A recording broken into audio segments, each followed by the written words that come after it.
If you love Rearview Mirror Chronicles podcast and you want to help us keep bringing you brilliant episodes, and I'm sure you do, then please share it with a friend or a fellow history fan who you think might enjoy it. Thanks for your support, and I do hope you enjoy this episode.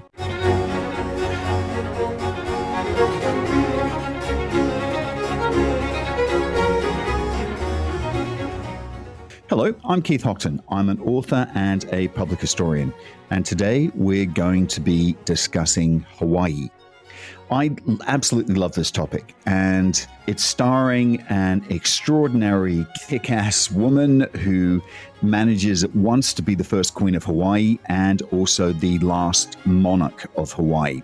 So it's a bit of a tragic story, and it encompasses so much of, I guess, what colonization actually is, brought down as ever by money, by greed, and by Western rapacity in the story. And as I said, it's a very tragic tale. I mean, it's a story that we've become really familiar with, which is, first of all, I guess somebody washes up on a shore and they say, hey, I've just discovered a country, kind of forgetting the fact that people have been living here for an incredibly long time. And this just happens to be in the shape of Captain Cook. And look, to be fair, Caesar did it when he conquered Great Britain and France and Germany, but that was almost like 1,400 years before. And you'd think that we would have learned during that time, wouldn't you? But we don't. But anyway, with Hawaii, it's Captain Cook. Then what you have is a wave of missionaries who, in the words of the Hawaiian monarch that I'll be talking about, and I actually love this quote from her. She says in full, she says, "They came to do good, but ended up doing very well," which is such a bitingly arch comment of, what actually befalls her. And of course, then you have the moneyed people, the money men coming in, and then you lose a country because they bring in the army. So it's an incredibly colorful story. But look, first of all, before I start to share this story of Queen Liliʻuokalani, who is the last monarch of Hawaii and the first queen of Hawaii, and an extraordinary woman in her own right, let's talk a little bit about Hawaii itself. So let me begin by telling you a little bit more about the topography of the place and the geography and the location and everything else, so it kind of paints the picture and you know where you're going. So Hawaii is a long way from anywhere, and that's the first and most important point. It is in the Central Pacific. It's about 2,500 miles from San Francisco, but it's also about 5,000 miles east of the Philippines, which means it's a very important base if you're trying to project power into that part of the world, which is why it actually ends up being the site of Pearl Harbor. And the most famous moment of its history is the moment that it becomes the bridgehead for the Japanese attack on America. But its history is actually very ancient, and it begins with the colonization of the islands by the Polynesians.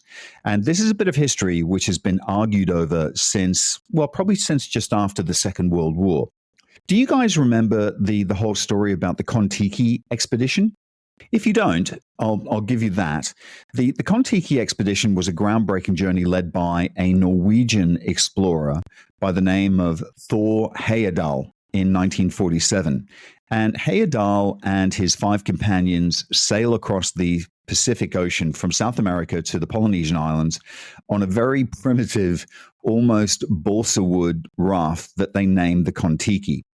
And the 101-day voyage is aimed to, I guess, demonstrate that ancient peoples could have made very long sea voyages, creating contact between separate cultures. So this expedition actually covered approximately 4,300 miles, which is about 7,000 kilometers, providing compelling evidence for Heyerdahl's theories about pre-Columbian transoceanic contact, effectively saying that the Polynesians came from Colombia. And of course, since 1947, scholarship and DNA has moved kind of leaps and bounds since then. And we're now actually 100% certain that, in fact, the Polynesians didn't come from South America at all. They actually came from Taiwan and that particular coast, and were island hopping, island to island, basically at about 3,000 to 1,500 BCE. And it's an incredibly long distance, with navigators at the time using very sophisticated navigational and naval techniques to get these basic rafts from the east coast of South Asia to the middle of the Pacific Islands, such as Hawaii, Easter Island, Samoa, Tonga, New Zealand, and Tahiti. And the three corners of the Polynesian islands are actually formed by Easter Island, Hawaii, and New Zealand. And they call that the Polynesian Triangle. So this triangle, this region has similar language, culture, and traditions. And these early sailors colonize it from Southeast Asia, and they actually managed to live out their life in perfect isolation until Captain Cook turns up in 1778 and says, "Hey, I've just discovered you." So he actually claims to be the first European there.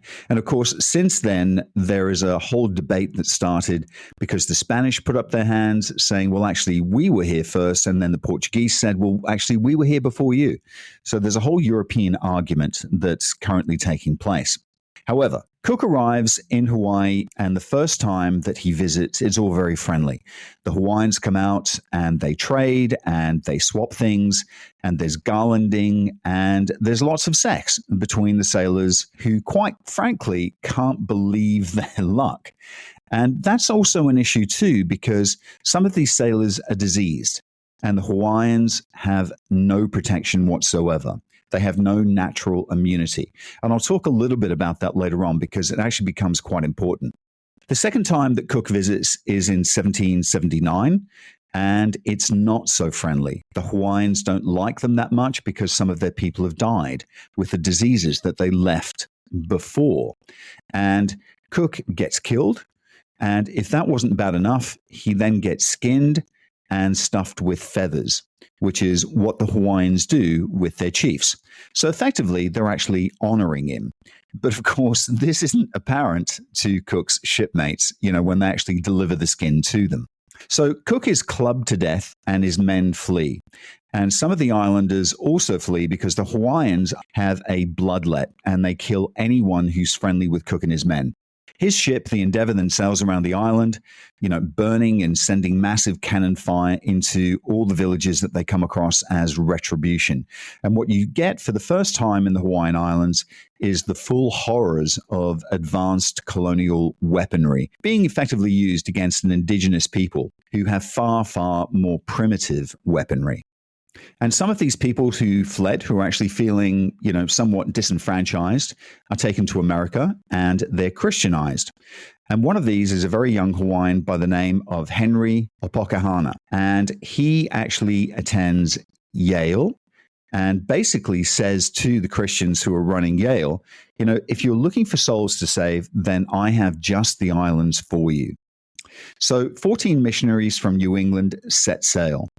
Hawaii isn't marked on the map at this stage as Hawaii because it's called the Sandwich Islands. And that's how Britain actually knew Hawaii as the Sandwich Islands, because effectively Captain Cook names them after his patron, who's the 4th Earl of Sandwich. As missionaries often do, they come with their missionary and Christian ways. So, they come in full modesty. So for the men, that means effectively covering up their arms to the wrist and modest trousers, and hats. And for the women, it's high buttons to the neck, dresses down to their ankles with numerous petticoats, layers and layers of petticoats, because it's all about modesty. And of course, the Hawaiians are nothing like that. For them, it's all about nudity and effectively wanton nudity. The women are topless most of the time, and you can also see their bottoms. And so almost as soon as the missionaries arrive, along with the word of God that they've come to preach, they also start to change the entire Hawaiian culture as well. And they start this by effectively shaming the Hawaiians.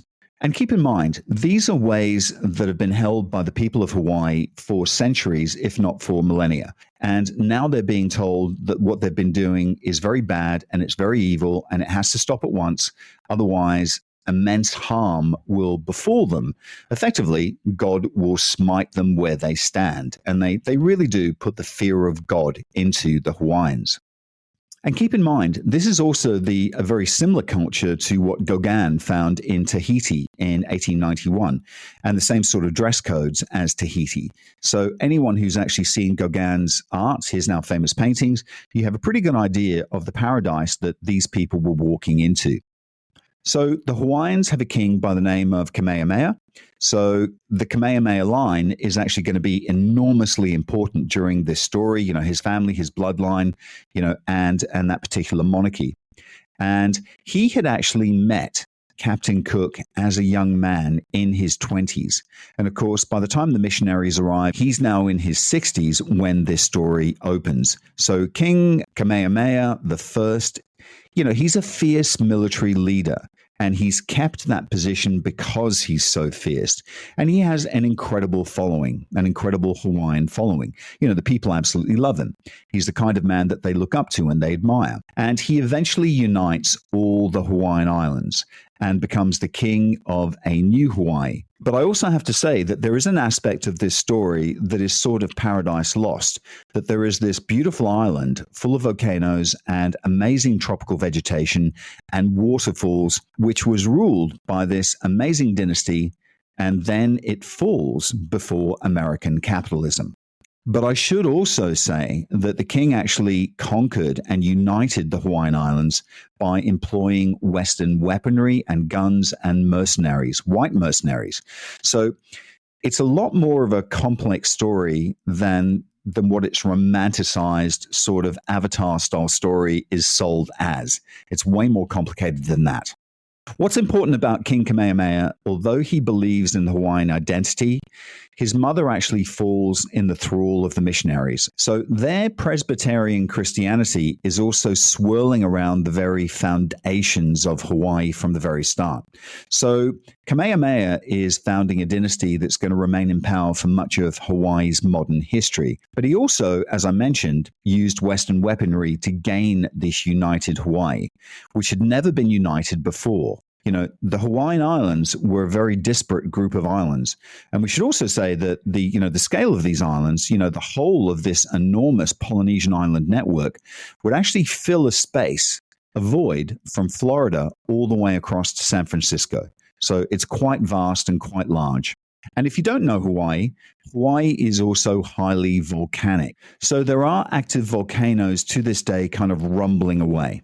But getting back to King Kamehameha's rules, so in the 1820s, you're getting more and more links with America in particular. And you have in America, if you think about what America had been through, you now have an America that's starting to find its own feet and its own identity, and more importantly, its own economy. And one of the things that the Americans know from British rule is that plantations make money.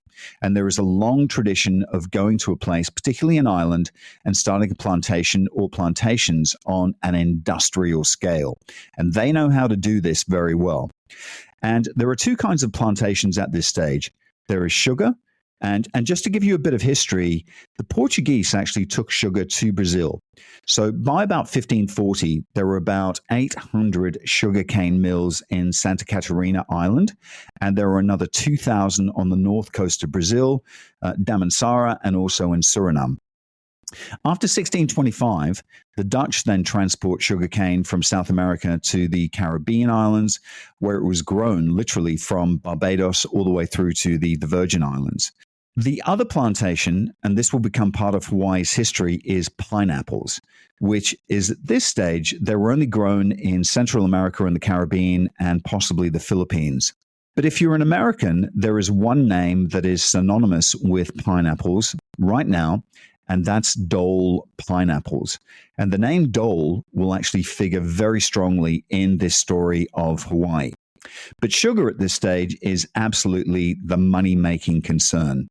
So Queen Liliʻuokalani is born on the back of this sort of increasing trade with America, where the sugar planters are coming in, the sugar barons are coming in, and they're saying, look, you know what, we can definitely give you some of the wealth here. You've got exactly the kind of soil that we're looking for.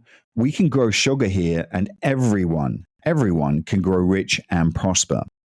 So, what they create is the Treaty of Reciprocity, which comes in 1875. And very, very importantly, it also asks for a harbor to be constructed so that the sugar planters can effectively take their sugar out, the sugar that they will be growing in Hawaii, to America. And more importantly, bring back men and goods to this harbor. And of course, it happens to be at the mouth of the Pearl River and a bay there that the Hawaiians actually called Waimomi, or the Bay of Pearls. And of course, this is the start of the creation of what will eventually become the mighty Pearl Harbor. And I think it's important at this point to note that it's not just pineapples and sugar that's going out. You've got lots of workers coming in, and they're bringing Western diseases with them, including venereal diseases and also smallpox, which is devastating to the local population. So if you think back to 1788, when Cook first lands, the population of Hawaii at that time is roughly about 300,000 people, and they're all Hawaiians. 75 years later, that population is down to just 71,000 people. And it's a population that's been completely ravaged by sickness. You know, the Hawaiians have absolutely no natural defense against anything that these foreigners are bringing in. And effectively, thanks to the influx of workers in these plantations coming in from Japan, China, Korea, and Portugal, you know, the proportion of the native Hawaiians that originally made up 100% of the islands falls initially to 97% as late as by 1853.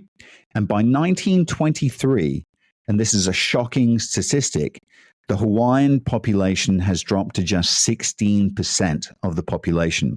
So what you have is effectively a complete repeopling of these islands. So against this backdrop and this Treaty of Reciprocity that we were just talking about, that America and Hawaii sign, it will eventually become the first steps towards annexation. Nobody saw it at the time, certainly not the Hawaiians. They thought it was a great get-rich-quick scheme that everybody was going to make money scheme and everybody would be happy scheme. But look, I know it's easy to look back and retrospectively say, hey, you should have seen the black clouds on the horizon. But seriously, the Hawaiians didn't, but I think they should have seen the black clouds on the horizon. More on those storm clouds later. So Liliʻuokalani, you know, she's born in a very traditional grass house on September the 2nd, 1838. And her parents, they are nobles. She is from a noble family, but they're not a royal family. So you'd put them down, I guess, as the equivalent to lords and ladies, as opposed to not blood relatives of the actual royal family itself. And even though she's born into that particular family, she is actually raised by other noble families. And there's this amazing system in the Hawaiian culture where it's actually very common for children to be raised by other members of the community. So yeah, you absolutely have your biological family, but you also have your adopted family. And it happens throughout the Hawaiian Islands. It's part of the Polynesian culture that effectively it takes a village to raise a child. But of course, when the Westerners arrive, when the Presbyterians arrive, they refuse to recognize it, and they don't give it the support or the respect that it has with the islanders. And of course, they call it fostering, and that demeans the entire importance of this particular custom. So Liliʻuokalani is quite the wild child, and I love this about her. She's adventurous, and one day when she's 4 years old, she's actually climbing a vine, basically doing, fun kid stuff, when she actually falls and she breaks her leg in numerous places. And the leg never actually sets properly. And from here on in, she will have a now pronounced limp for the rest of her life. So that's just one of the things that happened in childhood. But so many things that happened in her childhood really mark the amazing woman that she becomes. She also gets an incredibly good education. She's super smart. By the time she's an adult, she speaks French, German, and Latin fluently. And she's a lover of music, and she composes her own music. And one of the reasons why she is so studious is because of the fall that she had from the balcony. From that one fall, because she's immobilized, she actually gets sent to a very special school, the Royal School, which has just been set up for the royalty of Hawaii. So, although she's not directly a member of the royal family, it's decided that she can actually go there as well. And the Presbyterian ministers recognize that there's something very special about her. So this school is actually run by the Presbyterian missionaries. And at first, it's a royal missionary school, and it's only for members of the royal family, who number about 16 royals at this particular stage, between the ages of 4 and 20. And Liliʻuokalani is likely to get sent there. So it's just 16 children. And these 16 children are everybody who matters on this island. They're all going to that school. And that's effectively where she learns Greek, Latin, music, history. But most importantly, for the people running the school who are missionaries, she learns how to behave like a Western lady. There's actually deportment classes, how to make tea, how to hold your teacup. They've got some of the best furniture shipped in from the continent. And what they create is this incredible Western-like salon within the school so that the Hawaiian royals know how to sit, how to stand up, how to dress. And the whole purpose of this is to create a royal strata that kind of knows how to interact with the white people that are increasingly coming to the island. Because the islanders at this stage are all deemed to be primitive still by the missionaries. So they need to have a class that educates them, but not only educates them, raises them above the ordinary Hawaiian. And if you think about it, this is very much the British method around the world. In India, you get all these schools that are set up to do exactly the same thing in the early 17th century, and early 18th century. The Mayo College in Ajmer in Rajasthan, which was established in 1875 by the 5th Earl of Mayo, just as a for instance, is still in the top 10 boarding schools in India. And it was designed specifically for the Indian ruling classes. And of course, in Liliʻuokalani's school, the name of the room where they're taught to sit down, stand up, stir their tea is called the Boston Room, because Boston in Massachusetts is seen as the city of culture, and Bostonians do it better than anyone else. And something else is interesting. Something else is also interesting and happening at this time. It's the very slow erosion of the Hawaiian culture. It's effectively the whites saying to the Hawaiians that your culture isn't good enough, so here's a better culture for you to study and to understand, and you have to do it because eventually this is the culture that will take over. Hawaii, before the whites arrived, had an amazing oral tradition. So, all of these stories that are handed down from mother to child, from grandmother to child, the passing of oral history, it's actually vital for preserving cultural heritage, maintaining traditions, and also capturing the nuances of languages and dialects. I think it provides personal narratives and community stories, which is so important, which actually gives voice to individuals and groups who may not be included in written histories because they can't. Oral histories strengthen community bonds and identity, effectively fostering a sense of belonging and continuity within that community. They offer incredibly diverse perspectives, including, those of very marginalized groups within the communities, which I think ensures a more kind of inclusive historical record. So oral histories make history more engaging and relatable.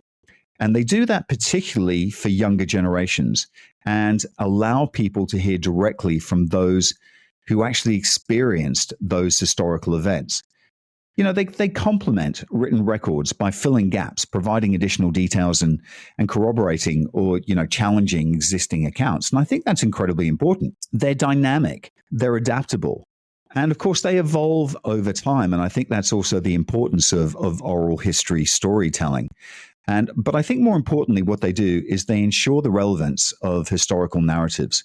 They're also accessible, as I just mentioned, to people who can't read or write. And that's really important, especially in Hawaiian culture, because no one can. And they democratize, and I think that's important, the preservation and the transmission of history. And what the whites are doing in Hawaii is eroding all of that. But look, it's around this time that Liliʻuokalani is going to this incredibly special westernized school that the oral tradition is actually kind of being subverted bit by bit. So you remember I told you about the islander who ended up at Yale, and he's the one who effectively told the Presbyterian missionaries to come back with him. So he actually comes back to Hawaii, a very educated man. And of course, now he realizes that actually what he needs to do, not as a form of recompense, because he can see what's taking place, but he recognizes the need to create a written tradition. Because if people are going to learn the Bible, and that's what the Presbyterians are pushing on them, then they need to learn to be able to read. So what he actually starts doing is translating the Hawaiian language into a written language as a sort of phonetic written language. And that's how the first Bible is translated in Hawaii. And slowly but surely, you have this influx of a new culture that is handed over in a language that is now familiar and starts to consume the old stories and the old ways. So Liliʻuokalani's family, as I mentioned, were not from the very top rank of families in Hawaii. They were nobles, but they weren't royals. So how is it that she then gets in line to succeed to the throne? Well, it's a list of unfortunate events. So what happens is there are various King Kamehamehas of Hawaii that eventually lead to this. And what you have is all these kings dying for whatever reason. And sometimes they die really young, and some are dying without any issues that a finger can be put on at all. And there's no children being left in that dynasty. And so what you get is you get to the point where there is really nobody else to go to. So what then happens is the Council of Elders then look to the noble families of Hawaii, and they look to the purebloods, the pure Hawaiians in the pure noble families. And they come across Liliʻuokalani's brother, David Kauakaua, and he is going to be the next king of Hawaii. And of course, by making him king, that immediately transforms Liliʻuokalani into a princess. And at the time that all these men are actually dying, they're dying quite young and not leaving any heirs at all, the American planters are actually buying up great swathes of land, hundreds of thousands of acres, because basically the Kamehamehas have allowed them to do this. Because the kings get an income, they become fabulously wealthy themselves, and they're able to build their palaces and everything that they think's important, and whatever other buildings they need, for their community and things like that. But they're actually giving up their land, and this is incredibly important. So what you have is this gentle but very affirmative chafing of the land and the population. It's being eroded away. So America, of course, is not the benign country that the Hawaiians have been led to believe. Of course it's not. And it's not just a source of money and riches for the Hawaiian royals. The sky is darkening very quickly at this stage, and the story is going to get a lot darker. So I think this is actually a really good moment to take a break before I tell you about the terrible disruptions which are about to follow.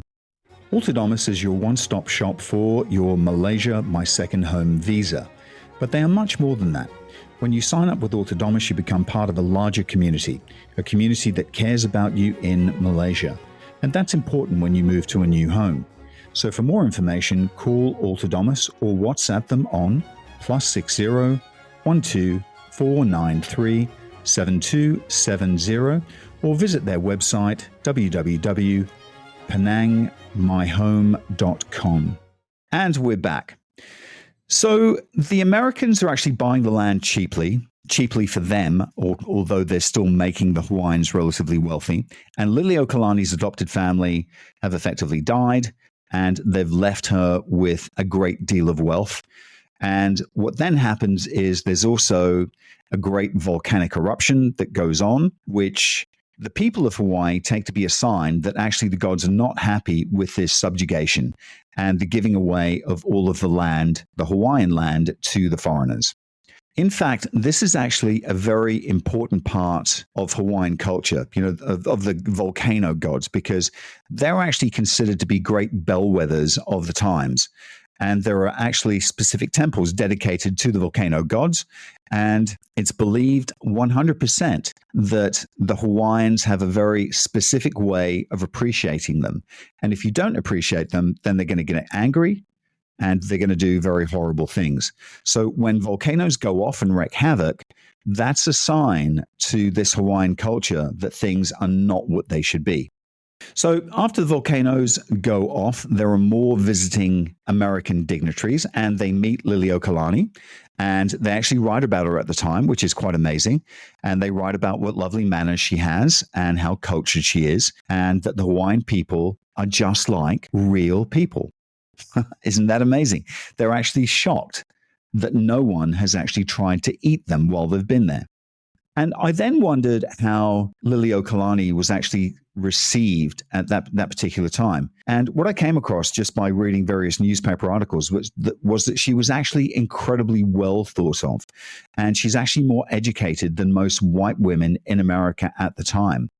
And what she has is this amazing ability to bridge very well between the two cultures. She actually ends up funding a hospital that still exists to this day and functions to this day. And she's doing incredible social work among her people. She believes in the education of women and girls. What's that saying? Fund a woman and a woman will fund the world. She's that woman. And she's an all-round educated, very good egg. She's civilized to the Westerners. She understands the plight of her own people. And she's trying very, very hard to do the right thing by her people, which is very, very difficult. So in June 1887, there is an incredibly important moment in her life where she is actually chosen to represent her brother, the king, as the official envoy to the Jubilee of Queen Victoria. And off she goes to the UK. And of course, she actually admires and looks up to the British royal family. She's an outsider. She struggles with the British system of hierarchy because she doesn't really understand it. But she's a dark-skinned woman in a white country at a time of great racism. And she's not happy, but she does see light at the end of the tunnel. As I said, I went through a lot of the newspapers at the time. I'm a great fan of newspaper archives, and there's so much written about her, which is just fascinating. And keep in mind, she's not the queen at this time. She's just a princess and an envoy, and she's actually accompanying the king's wife. But Liliʻuokalani is more educated.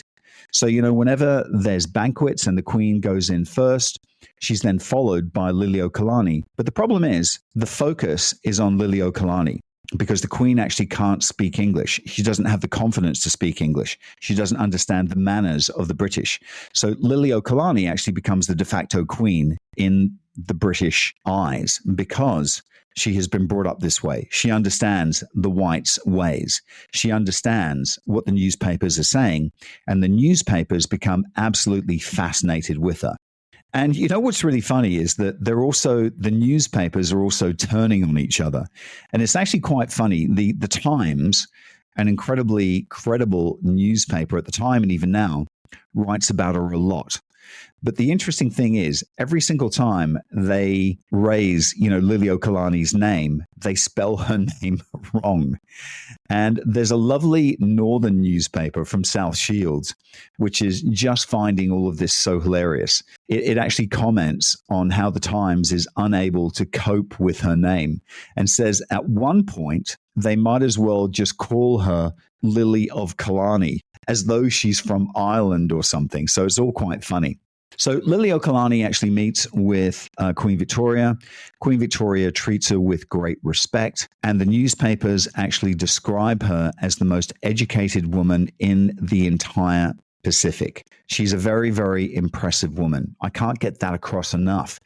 But, and there's always a but, while she's there in the United Kingdom, in Great Britain, things are turning very sour in Hawaii. The king is being accused of incompetence. He's also being accused of corruption by a very secret white organization called the Hawaiian League. who are very much the representatives of the American planter lobby.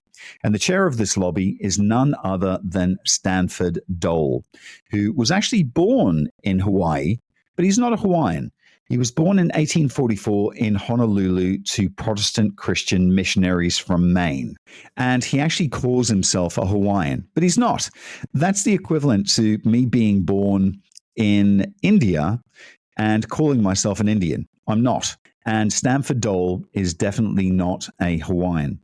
And of course, he is the one who pushes for the Hawaiian monarchy to be stripped of its powers and for the US to annex Hawaii. So he forms this horrible organization called the Hawaiian League, and they have their own militia.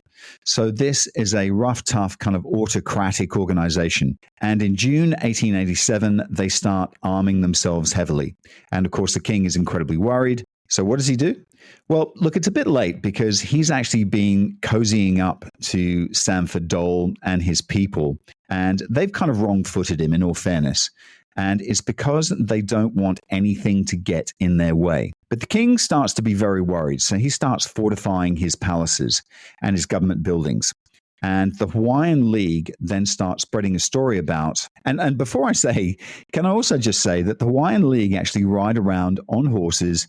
You know, they're all these white guys, and they have this belief, and they spread the belief that white people will be massacred unless something is done about it. You know, unless the monarchy is removed, and unless there is some kind of constitutional protection, you have to get rid of the indigenous king, and you have to have more representation from the white people. Otherwise, the Hawaiians will rise up and they will kill us all. You know, the sad and frustrating thing about this is that there's no basis for this at all. Absolutely none. It's effectively a means to get more power. And by the way, Dole is the name that becomes associated with Dole pineapples. The Hawaiian League are basically lots of armed white guys on horses running around at night carrying flaming torches, you know, through the streets, shouting that the Hawaiians are going to kill them all. It's very Ku Klux Klan-like. So they put this story about that they're going to be massacred. And then on the 30th of June, 1887, this is when things really start to escalate. And at this stage, the Hawaiian League actually number in their thousands. And let's be clear, these men have no authority whatsoever. It's a bunch of white guys sponsored by white plantation owners. So what they then do is they close down all the bars and the grog shops. They reinforce their armory that they've organized, and there is no one at this time to stop them. And at 2 p.m. on the 30th of June, 1887, Stanford Dole opens a meeting that formally calls for the dissolution of the Hawaiian monarchy and a new constitution. Think about it, folks. This is absolutely outrageous. It's effectively Stanford Dole backed with guys with guns deposing a rightful king. And keep in mind, these are people that the king knows, and has trusted implicitly. You know, these powerful sugar barons were his friends. And what they then do is make him sign a document to say that he is now merely a constitutional monarch and that he has no power. They will form a Congress. They will form the courts. They will not answer to him. You know, the monarchy of Hawaii is effectively dead. And they call it the bayonet constitution because they made him sign it at the point of a bayonet. And it's at this point that our hero thankfully returns. Liliʻuokalani returns from her European tour, and that's on the 26th of July. And what she comes home to is a complete shit show. You know, when she left, the Hawaiian royal family was completely in charge, and when she comes back, they have no power whatsoever, and there's a white guy running the show. And of course, she's furious with her brother, King Kauakaua, who has effectively signed over the country, the people, and everything else to these voracious and rapacious plantation owners. And of course, while she's away, the king had actually asked to pen a national anthem for Hawaii. And of course, this is the greatest of ironies. You know, the ink is hardly dry on the Hawaiian national anthem, which she's written for the Hawaiian people. And suddenly there is no nationhood of Hawaii that exists in a way that she recognizes. So in a very inauspicious moment in January 1891, Liliʻuokalani's brother dies, and she ascends to the throne as queen. And what she immediately does is begin drafting a new constitution. I know the question that you're probably thinking. You're probably thinking, does she have the authority to impose it?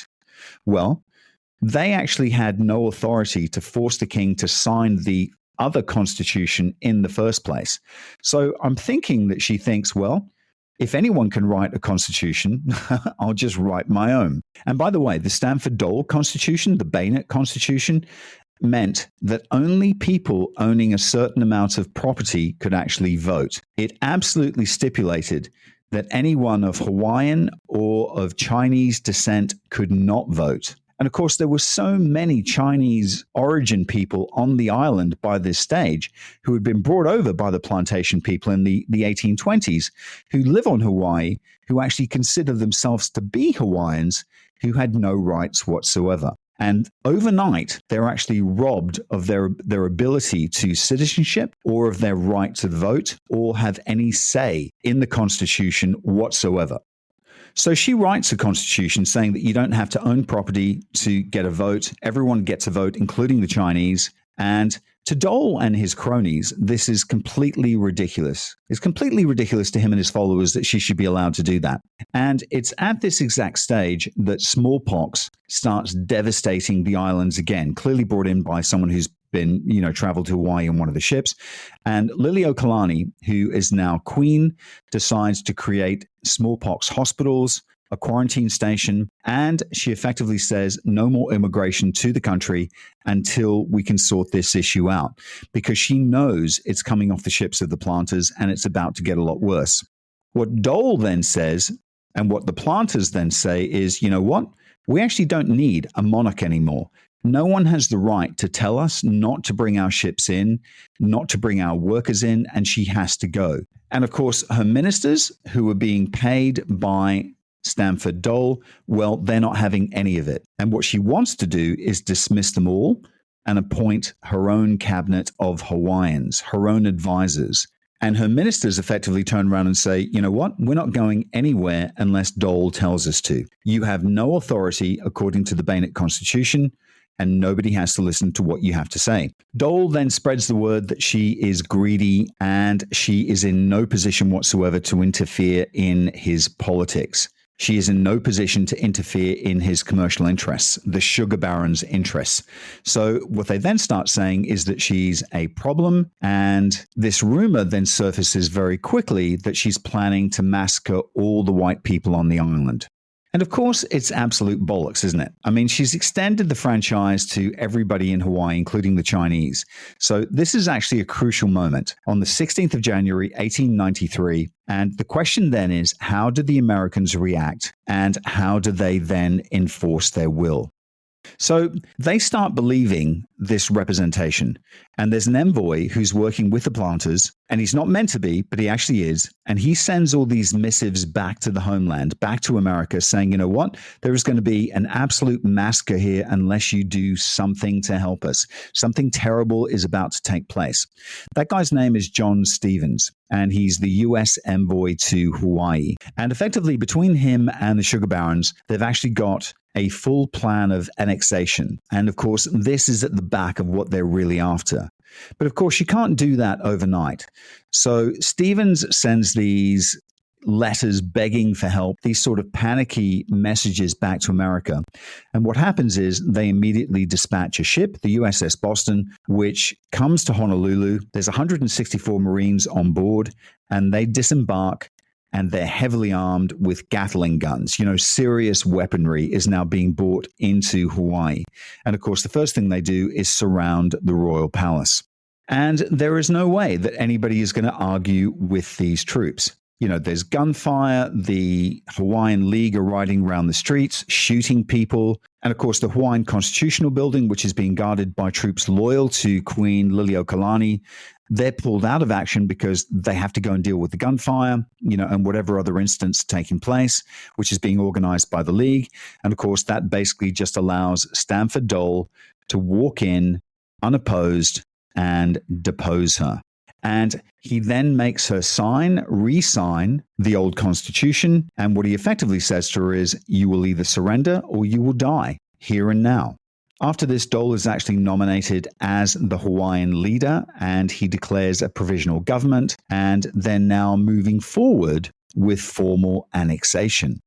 The Hawaiian League effectively then says, well, they want to execute Queen Liliʻuokalani, saying that she's a traitor and that she should have her head cut off. And so should all of her people who've supported her. And in the end, what they do is they sentence her to 5 years of hard labor. And in an ironic way, it's actually Dole who then steps in as her savior, because he knows that you don't do this to someone of Hawaiian blood. And of course, he knows that in his heart, he's illegally deposing the rightful queen. And so he commutes her sentence to confinement to the royal palace for the rest of her natural days. And effectively, what he does is he limits her to accessing 2 rooms. And it's here that she stitches a quilt, which at the heart of it says, I am a prisoner, and I'm telling my entire story of captivity in this quilt while I'm in prison. So she's also not allowed to have any word of the outside world. So no one is allowed to talk to her. She's effectively in solitary confinement in her own kingdom. But her people managed to get news to her by sending her flowers, which are actually wrapped in newspapers with the current news. So she's actually able to know what's going on outside the palace, which makes her pain even worse. But there is a brief moment of hope when President Cleveland orders a reversal of the annexation process. And we don't actually know how this happens, but effectively she makes representations somehow to Grover Cleveland, telling him what's been done in America's name, and that this is not what the American reputation has been built on.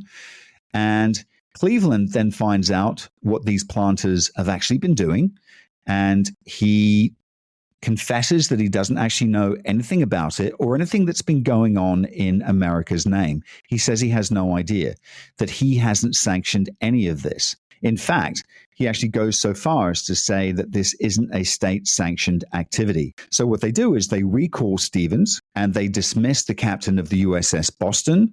They pull that warship back. But to a large extent, the horse is bolted. It's too late. Liliʻuokalani is still confined to her 2 rooms in the palace. So, even despite the presidential order, Dole remains in charge. This planter with his own commercial interests, who's locked up the legitimate monarch of Hawaii, he somehow still remains in power. And President Cleveland's never really comfortable with this, but he kind of goes along with it for whatever reason. And then suddenly there's a president who is entirely comfortable with the entire process, and he boots Cleveland out of office. And of course, that's President McKinley. President McKinley is a man who's born in 1843. He fought for the Union in the Civil War. As a young man, he's a lawyer. He's very smart. And he, first of all, becomes governor of Ohio. And look, in many ways, when you look into McKinley, he's a very compassionate man. But he's also, I think, the most colonial president that America has ever seen. And of course, now that he's president, he's presented with this situation where his predecessor kind of pulled back the Americans and said, this isn't our country, this is not being done under our flag, and it's not being done under our name. But basically, the planters have all the land and they're in control. So he then says, well, you know what, why don't we just take it? We own all the land anyway, so why don't we just annex it? So this Hawaiian League plan that was set years before finally comes to fruition, because they finally find a sympathetic president who says, you know what, it's actually a really good idea. Another factor of this which affects the crucial moment is in 1898, there's an outbreak of hostilities.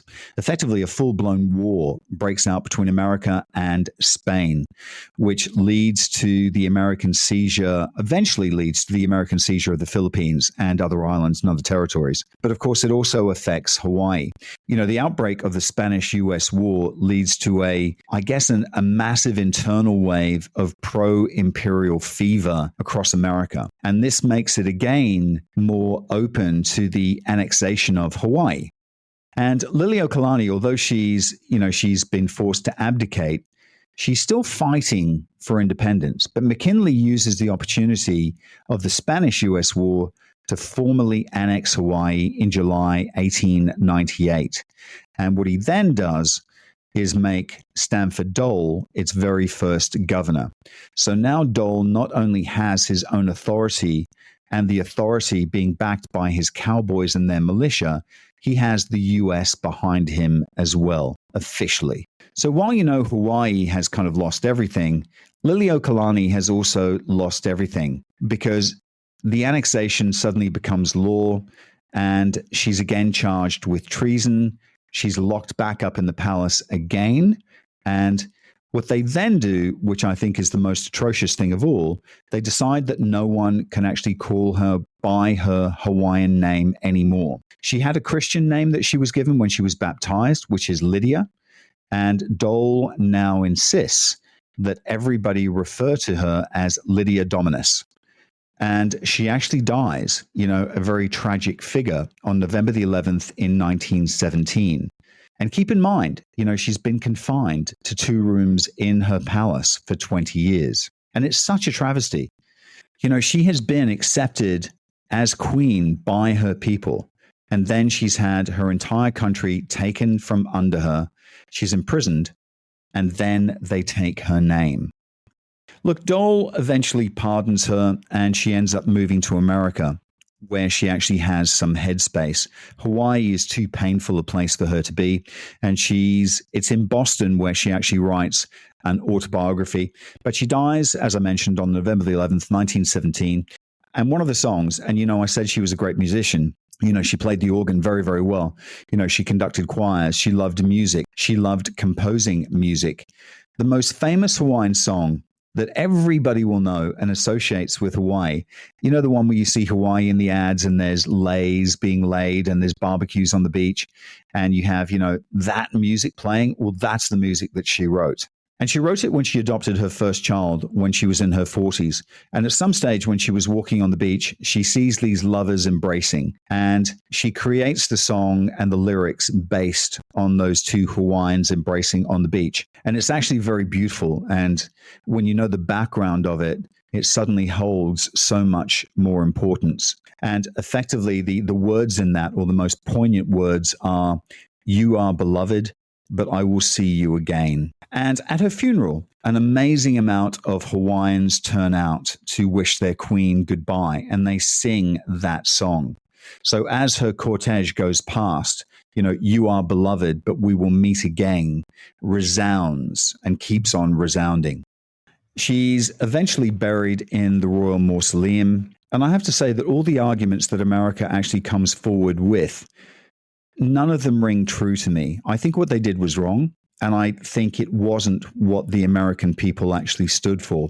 And really interestingly, Bill Clinton, when he became president, he was the first and only president to ever offer an official apology when he became president to the Hawaiian people. Effectively an apology for what had been done, the annexation of Hawaii. And I think that says volumes about what had taken place. And, really interestingly, this isn't the last time that we see American fruit interests driving politics, is it? In the 1950s, famously, the United Fruit Company organized a coup in Guatemala to protect its banana interests. And this is actually where we get the phrase Banana Republic. That's where it comes from.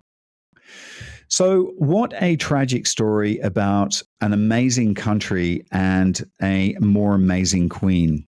Basically, just a bunch of planters with their own commercial interests overthrowing a legitimate indigenous monarchy for the sake of commercial power and their own enrichment, and taking everything from her, even her name.